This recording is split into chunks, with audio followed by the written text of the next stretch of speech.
దేవుని పరిశుద్ధ నామానికి సమస్త ఘనత మహిమ. ప్రియ దేవుని బిడ్డలారా, ఈరోజు మండే 1 సెప్టెంబర్ 2025. మీ అందరికీ యేసు ప్రభు పేరట నేను శుభాలు తెలియపరుస్తున్నాను. దేవుని వాక్యాన్ని మనము చదువుకుందామా? ద్వితీయోపదేశ కాండము 28వ అధ్యాయము 14వ వచనము. డ్యూటోనామీ చాప్టర్ 28 and verse 14. అన్యుల దేవతలను అనుసరింపకయు వాటిని పూజింపకయు నున్న ఎడల నీవు అనుసరించి నడుచుకొనవలనని నేడు నేను నీకు ఆజ్ఞాపించుచున్న నీ దేవుడైన యెహోవా ఆజ్ఞలను విని వాటిని అనుసరించి గై కొనిన ఎడల యెహోవా నిన్ను తలగా నియమించును గాని తోకగా నియమింపడు. నీవు పైవాడవుగా ఉందువు గాని క్రిందివాడవుగా ఉండవు. దేవునికి స్తోత్రము కలుగునుగాక. ప్రియ దేవుని బిడ్డలారా, దేవుని నామానికి మహిమ కలుగునుగాక. దేవుడు మన జీవితం ఎలాగుండాలో అని ఆయన కోరిక తెలియపరుస్తున్నాడు. నువ్వు తలగా ఉండాలి, పైవానిగా ఉండాలి. నువ్వు తలగా ఉండాలి, పైవానిగా ఉండాలంటే నువ్వేమి చేయాలంటే నా మాటలు మీరు శ్రద్ధగా విని దానిని గైకొనాలంటున్నాడు. ప్రియ దేవుని బిడ్డలారా, ఒక్క మాటలో చెప్పాలంటే దేవుని మాటకు విధేయుడుగా ఉన్నప్పుడు నిన్ను తలగా ఉంటావు, జీవితంలో నీవు పైవానిగా ఉంటావు. ప్రియ దేవుని బిడ్డలారా, ఒకవేళ ఈ ఆరాధనలో పాల్గొన్న మనలో ఎవరైనా సరే పైవారుగా లేక తలగా లేక మనము ఉన్నట్లయితే మన జీవితాన్ని మనము సరిచేసుకోవాలి. దేవుని మాటలను మనము అన్నీ మనము పాటించాలి. మనకి నచ్చింది పాటించడము, నచ్చంది విడిచిపెట్టడం కాదండి. ప్రతి విషయంలో చాలామంది 9 విషయాల్లో బాగుంటారు, ఒక్క విషయం 10వ విషయంలో వారు దేవునికి లోబడ్డరు. బైబిల్ రాసుంది, నువ్వు 9 కరెక్ట్గా చేసి ఒక్కటి తప్పిపోయినను 10కి తప్పిపోయినట్టే, 10 విషయంలో తప్పిపోయినట్టే. దయచేసి ప్రియ దేవుని బిడ్డలారా, అపోహలో జీవించవద్దు. నువ్వన్నీ తెలుసు, నాకు అంత కరెక్ట్ అని నువ్వు జీవించవద్దు. నిన్ను దేవుడు తలగా పెట్టాలని ఆశపడుతున్నాడు. నిన్ను పైవానిగా పైదానిగా పెట్టాలని ఆయన కోరుతున్నాడు.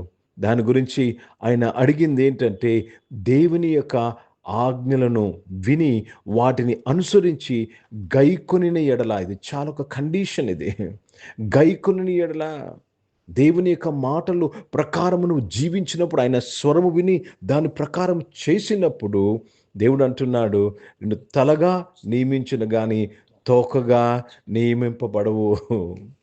నువ్వు పైనున్న వానిగా ఉందువు కానీ క్రిందన వాడుగా ఉండవు అంటున్నాడు. Let me read this in English. Deuteronomy chapter 28 and I'm reading verse 14. And thou shalt not go aside from any of the words which I command thee this day, tonight, and to hand or to the left and right, to the right hand or to the left, to go after other gods. And we should read verse 15. It says, I will make you head, not the tail. I will make you above, not below. Hindi में पढ़ेंगे व्यवस्था विवरण, उसमें 28th chapter और 14th वचन पढ़ रहे हैं. जिन वचनों की मैं आज तुझे आज्ञा देता हूँ उनमें से किसी से दहीने व बाह मुड़के पढ़ाए देवताओं को पीछे ना हो ले और ना उसकी सेवा करे. प्रभु को धन्यवाद. ये 15 वचन भी आपको बाद में पढ़ना है. उधर लिखा हुआ है, तो आप ऊपर वाले रहेंगे, नीचे नहीं. आप सर रहेंगे, पूंछ नहीं. నువ్వు తలగా ఉంటావు, తోకగా ఉండవు. प्रिय भाइयों बहनों, आपको क्या करना है? परमेश्वर का वचन के दाहिने और बाएं ओर नहीं घूमना चाहिए. वचन के अनुसार आपकी जिंदगी में हमें चलना चाहिए. ओ प्रभु को धन्यवाद, प्रभु को महिमा देते. प्रभु आपको सर रखना चाहते, पूंछ नहीं. దేవుడు నిన్ను తలగా పెట్టాలనుకుంటున్నాడు, తోకగా కాదు. గనక నేను ఈరోజు ఏమి చేయాలంటే, ప్రభా నీ వాక్యమును గైకునే నడిపింపు నాకు దయచే ప్రభా.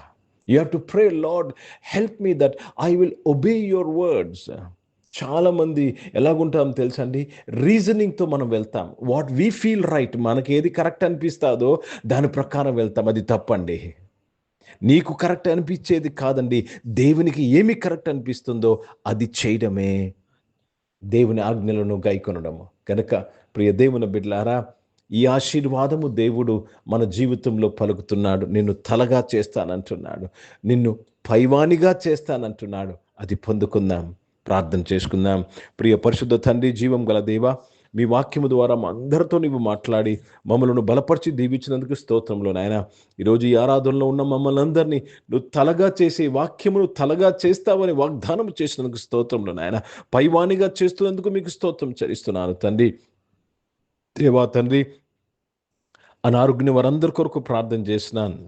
మంచి ఆరోగ్యమును దయచేసి దీవించమని ప్రార్థన చేస్తున్నానయ్యా. సహాయం చేయమని వేడుకుంటున్నాను. పరిశుద్ధ తండ్రి, రక్షకుడా, జీవం గల దేవా, బిజినెస్ చేసిన వారు వారి బిజినెస్లో ఉన్న ప్రతి కష్టాల నుంచి నీ బిడ్డలు విడిపించి కాపాడమని ప్రార్థన చేస్తున్నాను తండ్రి. చదువుకుంటున్న వారందరి కొరకు ప్రార్థన చేస్తున్నాను. చదువుకుంటున్న పిల్లలు స్కూల్స్, కాలేజ్, యూనివర్సిటీలో వారు టైం వేస్ట్ చేయకుండా కాపాడమని ప్రార్థన చేస్తున్నాను ప్రభా.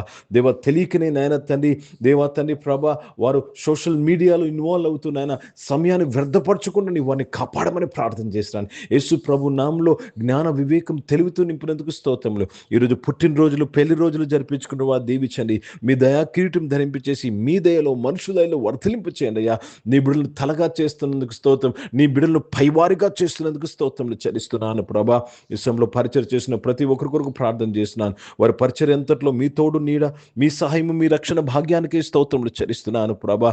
దేవా రక్షకుడా, నీ కృప దయచేయమని వేడుకుంటున్నాను. వారి పరిచయలో నాయన తండ్రి, వారిని తలగా చేసినందుకు స్తోత్రం చెల్లిస్తున్నాను. భారతదేశం కొరకు, భారతదేశ రక్షణ కొరకు ప్రార్థన చేస్తున్నాను.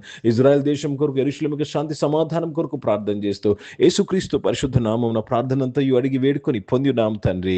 ఆమేన్. పరలోకమందున్న మా తండ్రి, మీ నామం పరిశుద్ధ పరచబడును గాక, మీ రాజ్యము వచ్చును గాక, మీ చిత్తం పరలోకమందు నెరవేర్చబడుతున్నట్లు భూమి మీద నెరవేర్చబడును గాక. మాకు కావాల్సిన ఆహారమును మాకు దయచేయము. మా ఇంట్లో అపరాధములు చేసిన వారిని మేము క్షమించిన ప్రకారం మా యొక్క అపరాధములు క్షమం, శోధన తెగ కీని తప్పించము. ఎందుకంటే రాజ్యము, శక్తి, మహిమ నిరంతరం నీవై ఉన్నవి తండ్రి. ఆమేన్. ఇప్పుడు మన పరమ తండ్రి అయిన దేవుని ప్రేమ, ప్రభువైన యేసుక్రీస్తు వారి కృప, పరిశుద్ధాత్మిక అన్యోన్య సహవాసం ఆరాధనలో పాల్గొన్న ప్రతి ఒక్కరితో, ప్రార్థన చేయబడిన అంశములతో, సంఘముతో ఇప్పుడు ఎల్లప్పుడూ సదా తోడై ఉండును గాక. ఆమేన్. దేవునికి స్తోత్రం. అందరికీ వందనాలు. God bless you and praise the lord.